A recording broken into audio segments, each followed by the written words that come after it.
Hello বন্ধুরা, বলো তো আমি কোথায়? আমি এখন বর্ধমান হাসপাতালে রয়েছি, হার্ট স্পেশালিস্ট হাসপাতাল। কারণ আমার জামাইবাবুর শরীরটা খারাপ, তো হার্টের প্রবলেম। তো আমার জামাইবাবু ভর্তি আছে, আসবো করে আসা হয় না, তো আজকে চলেই এলাম। হাসপাতালে দেখে এসেছি জামাইবাবুকে, একটু ভালো আছে।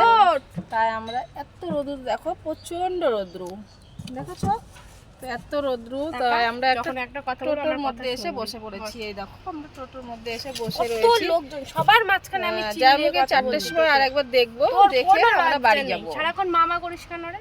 তো কি করবো, এত রোদ্রু আমার ভালো লাগছে না, অস্থির লাগছে, কিন্তু কি করবো, কিছু করার নেই। যেহেতু আমার দিদির ছেলেটা আমার দিদি কদিন ধরে এখানটা রয়েছে, তো বিকালে ভাবছি জামাইবাবুকে দেখে বিয়ে দিয়ে বাড়ি থেকে তাড়িয়ে আমার দেওয়া মা উচিত রয়েছে। এই যে এটাকে নিশ্চয়ই তোমরা চেনো, সেলিব্রিটি বলে মানুষ একটা নায়িকা। তো আমরা সবাই দেখতে এসেছি, তো দেখা টাকা হয়ে গেলে চলে যাব আমরা। তো যখন যাব তা বুঝতে তো পারছো, আজকে গিয়ে তোমাদের সামনে আবার আমি ভিডিও পোস্ট করব। তো আমি দেখালাম তোমাকে হাসপাতালে কেমন রোদ্রু আমরা এসেছি।